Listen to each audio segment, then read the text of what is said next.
Bom, vamos direto ao ponto. Na nossa explicação de hoje, a gente vai quebrar um mito muito comum. Sabe aquela ideia de que fazer um raio-x é só entrar numa sala escura, fria e super controlada?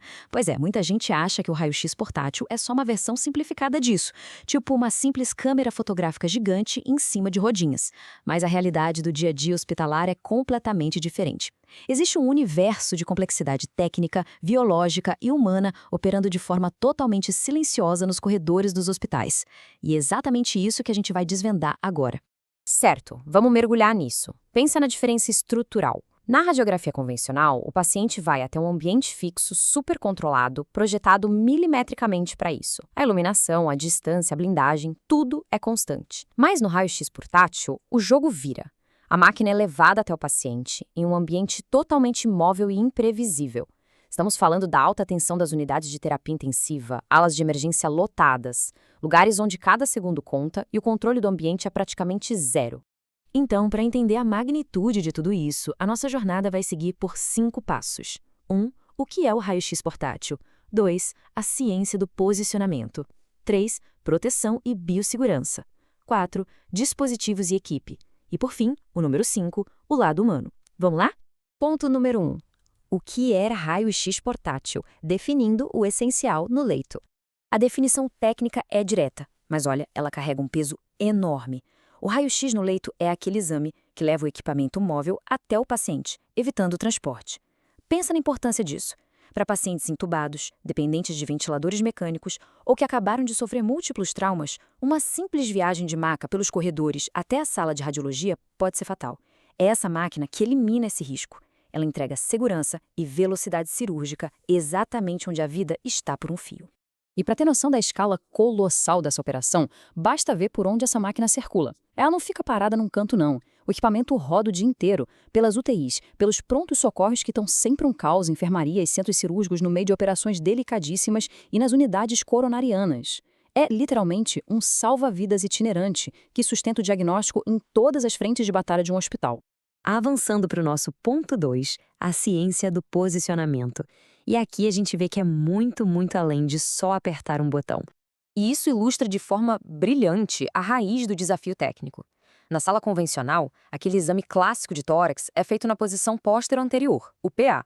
Você fica em pé e respira fundo, certo? Mas no leito, a história é outra. O paciente geralmente está acamado, muitas vezes imobilizado ou com muita dor.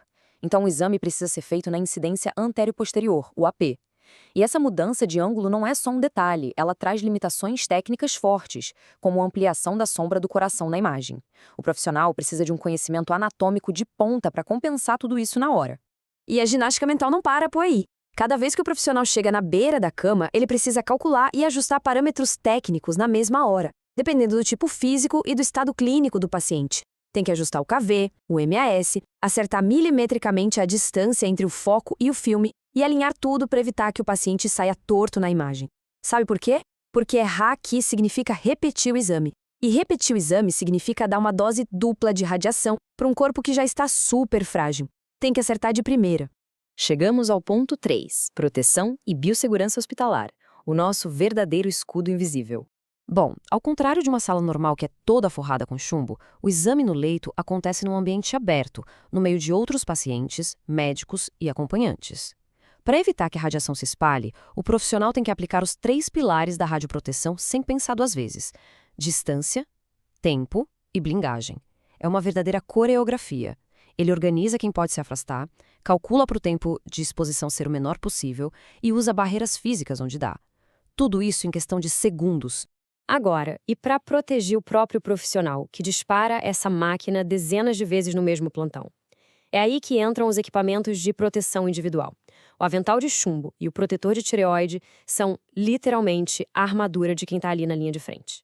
E ainda tem o dosímetro, que é tipo um monitor silencioso preso no uniforme, garantindo que o profissional nunca passe do limite seguro de radiação.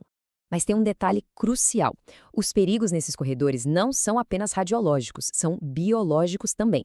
Imagina que essa máquina acabou de sair de um quarto de isolamento de uma doença contagiosa e agora está indo direto para a UTI de alguém recém-operado.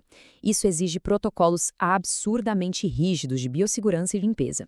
A desinfecção do equipamento tem que ser implacável para que essa máquina feita para salvar vidas não acabe espalhando infecções pelo hospital. O que nos leva ao ponto 4, dispositivos e equipe multiprofissional. É como ler as linhas da vida. Agora, o que é realmente fascinante analisar aqui é como o raio-x de tórax portátil vira uma espécie de checklist visual. Muitas vezes, ele é usado para confirmar dispositivos que estão dentro do corpo, invisíveis a olho nu. Os médicos precisam bater o olho e ter certeza. O tubo de respiração está na traqueia do jeito certo. O catéter de acesso central pegou a veia certa sem furar o pulmão. E os marcapassos e drenos estão perfeitos. É essa imagem que garante que os suportes vitais do paciente estão onde deveriam estar. E claro, tentar virar ou posicionar um paciente frágil, cheio de fios e tubos conectados, é algo que ninguém faz sozinho. Exige uma sincronia absurda com o resto da equipe. O profissional da radiologia tem que trabalhar lado a lado com os enfermeiros que seguram os acessos venosos e com os fisioterapeutas, que cuidam da respiração mecânica. Esse trabalho em equipe não é só para ficar bonito no papel, não. É uma necessidade mecânica e clínica absoluta para garantir a segurança daquele paciente. Para acompanhar todo esse ritmo alucinante do hospital, a tecnologia também deu um salto gigante. A gente deixou para trás aqueles chassis pesados com filmes químicos e agora temos detectores 100% digitais e sem fio. A imagem aparece instantaneamente na tela ali do lado da cama e já voa para o sistema do hospital para o médico avaliar.